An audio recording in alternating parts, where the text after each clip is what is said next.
stop the girly behaviors. Yeah. And I'm sure there are a whole lot of things that we do, or at least signals that we send that we don't even know we're sending. Right. Talk about that. That's really big.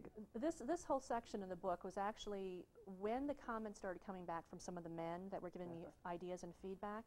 What started happening, Sylvia, is I would read some of their comments and I would think, oh my gosh, I do that.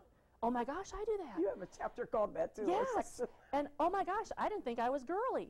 But some of the tips that they started submitting, I could see how it would cause people in the workplace to just go, I wonder why she did that. Now, they might still work well with me, but it would give them a second to consider why I did that and just be a distraction. So some of the ideas of stop the girly behaviors. The first girly behavior is women tend to nod when we are listening. And this does not mean I agree with you. This simply means I hear you, I hear you, I hear you. Keep talking, and then yes, and we all do this.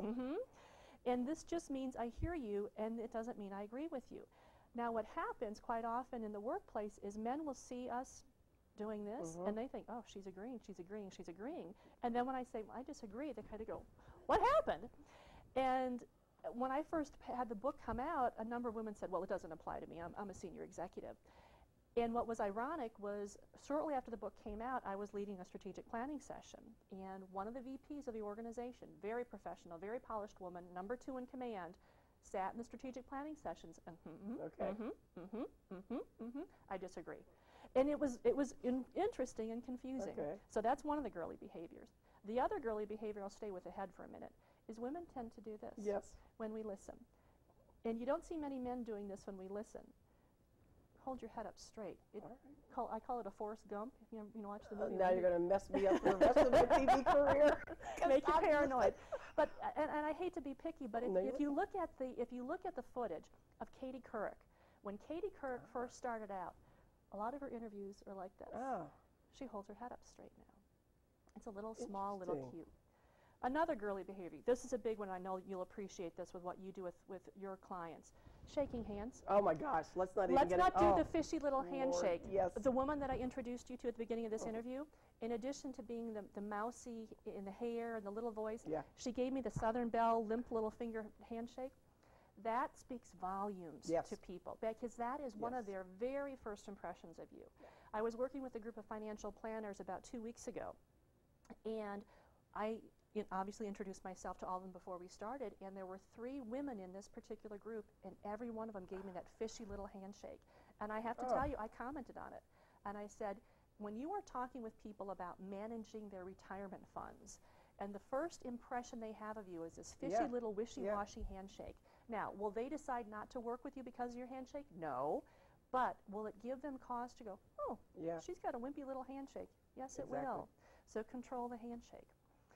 One other point on the girly behaviors is control the luggage. Women tend to, we carry a purse. We carry a shoe bag so our shoes don't get muddy in the snow or the rain or whatever. We carry a briefcase, and then we also carry some other project files with us. So whenever we move around, we have luggage that we take with us. And then when we go into a meeting, we pile all the luggage around the floor. So when someone walks into the room that we need to introduce ourselves to, we need to stand up to introduce ourselves, but quite often we have all this luggage around our feet, so we kind of trip over it. And we just look clumsy. So there are a number of subtle little girly things that women do that just do not allow us to be as smooth or effective. Or I guess the best way to say it is we create our own distractions. We create our own distractions for people, and that's what we want to try to avoid. I love that. You've got a lot more in the book about the girly behaviors. Things I used to notice are the flicking the hair, which of course I have a big problem with. The laughing. I laugh a lot, some from nervousness, but I was told that doesn't come across as solid as if you stop laughing a little bit more. So there's lots of little signals. It's really